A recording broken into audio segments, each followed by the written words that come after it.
Graças a paz, mais uma vez com vocês aqui em mais um episódio neste quadro Café com Reflexão. E 3 palavrinhas: faça sua inscrição, ative o sininho e deixa aí o seu joinha. E a quarta, compartilhe com alguém caso a mensagem tenha sido boa para vocês. Eu quero falar mais hoje dentro de um conceito filosófico e menos reflexivo do ponto de vista da fé, ou mesmo teológico, mas abordando o conceito da fé cristã mesmo e da existência de Deus. Semana passada falei para vocês, diz o insensato no seu coração, Deus não existe, né? O salmista está falando isto. E aqui no século 17 para 18, surge um homem chamado Pascal. Esse Pascal, ele é um filósofo, é um matemático, ele é um físico francês. E este Blaise Pascal, ele traz um argumento chamado a aposta de Pascal. E quando ele traz este argumento, ele postula que há mais a ser ganho pela suposição da existência de Deus do que pela sua não existência. Ou seja, crer na possibilidade da existência de Deus, você tem mais a ganhar do que a perder de fato. E quando ele parte desse pressuposto da existência de Deus, ele está trazendo também não só esse conceito da fé, como ponto de partida para uma questão que a gente vai trabalhar logo mais, mas quando ele está formulando esta aposta, que é do ponto de vista cristão, não é? E ele publica aqui um livro chamado Pensamentos. Historicamente, foi um trabalho pioneiro no campo que ele usa aqui da teoria das probabilidades. E assim, dentro desse conceito da teoria da probabilidade ou das teorias da probabilidade, marcou o primeiro uso formal da teoria da decisão. E com isto, ele está trabalhando aqui e antecipando dentro do conceito da filosofia futura, da filosofia futura que começaria neste processo do modernismo mesmo, que a gente chama de existencialismo, não é? Então, não se pode negar Deus a partir do momento que eu sei que eu existo. Se eu existo, com certeza Deus também existe, não tem como negá-lo. Mas aqui o conceito de Pascal é interessante, porque ele vai estar trabalhando a incapacidade de acreditar. De que forma, irmãos? Pascal referenciou a dificuldade que temos em diferenciar a razão e o processo da racionalidade.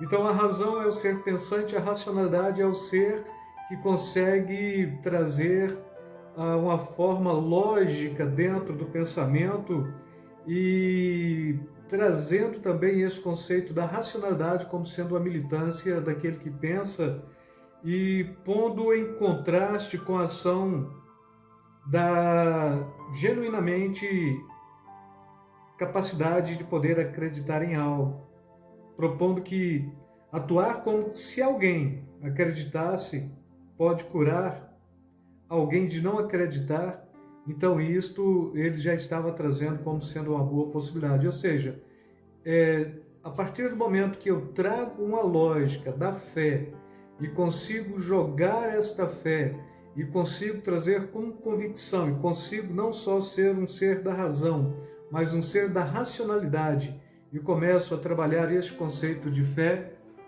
com muita possibilidade, este conceito da minha fé pode levar a curar aquele que não tem fé, ou este conceito da minha capacidade de acreditar pode curar aquele que não acredita. E a aposta de Pascal, chamado assim no conceito da filosofia mesmo, é interessante porque ele joga com a probabilidade que não tem como fugir dela, não tem como escapar. Posteriormente, a gente vai perceber até no campo da psicanálise, Lacan trabalha o conceito desta aposta de Pascal também, dentro do seu tratamento terapêutico que ele faz com pacientes, mas dentro deste argumento de Pascal, dentro da aposta de Pascal, ele diz o seguinte: se alguém acreditar em Deus e estiver certo, este alguém terá ganho o infinito. E traduzido por infinito, a gente pode trazer aqui como a eternidade. Se alguém acreditar em Deus e estiver errado, este alguém, ele terá uma perda finita. Ou seja, eu creio na existência de Deus, mas em última análise eu estou errado, Deus não existe.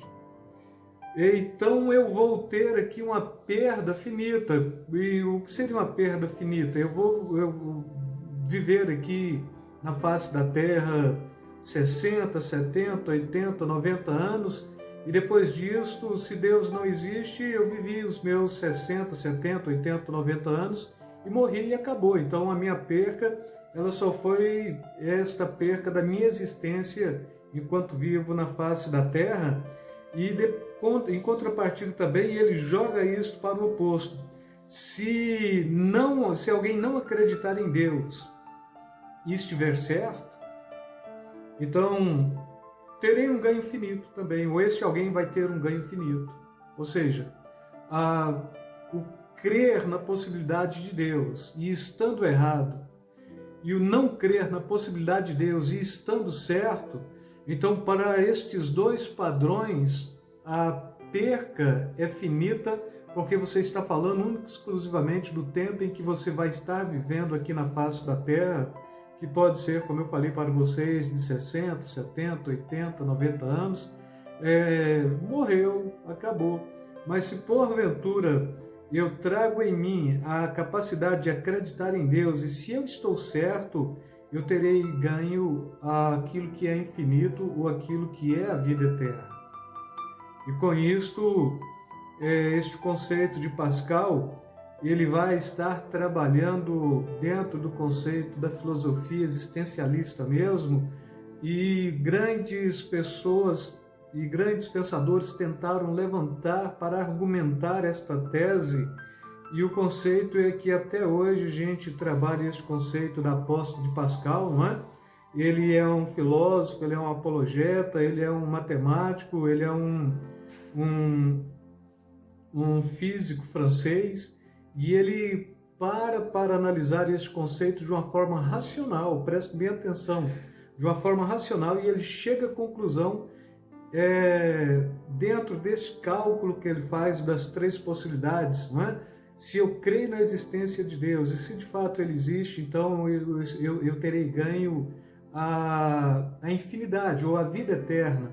Se eu creio na existência de Deus e este Deus não existe, então eu vou perder nada, porque ele não existe, eu só vou perder aquilo que é infinito, porque o finito eu já vou estar vivendo aqui os meus idos anos por aí, vamos dizer assim, não é?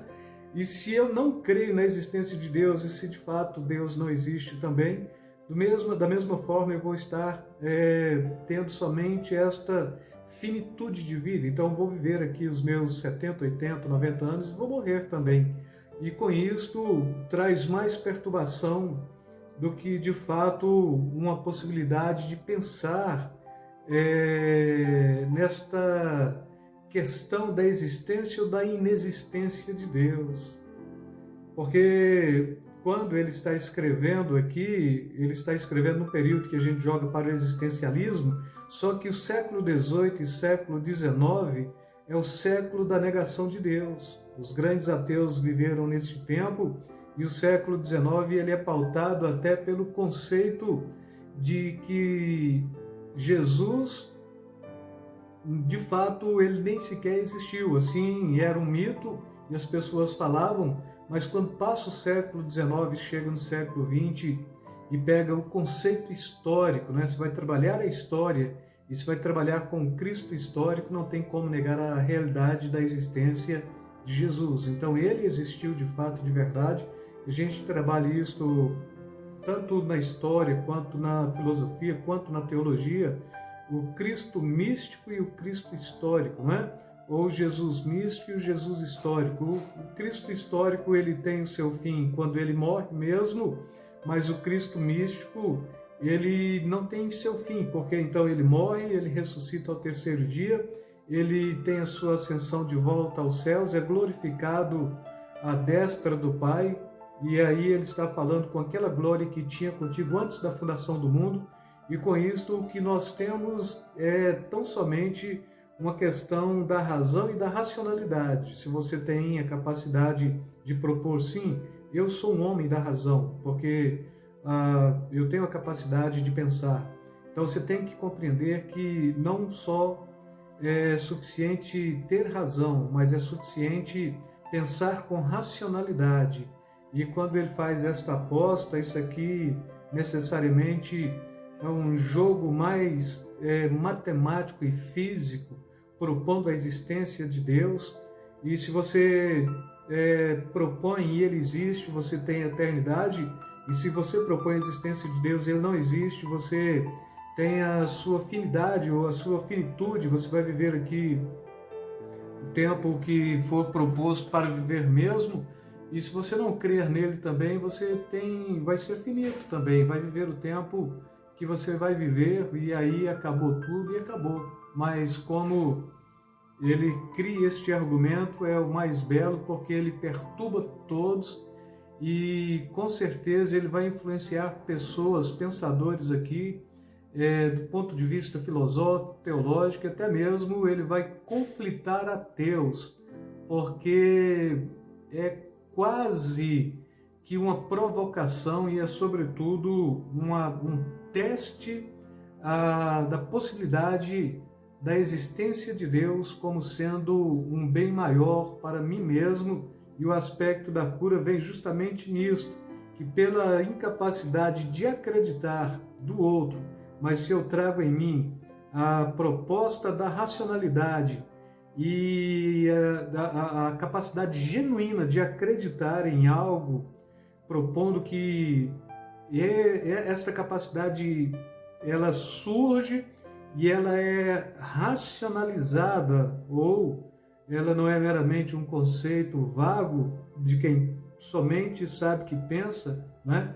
Mas é de alguém que, pela sua racionalidade, está pensando uma possibilidade da existência de algo muito maior. Você pode curar um ateu simplesmente pelo fato de ter usado a sua mente e a sua racionalidade de forma proveitosa.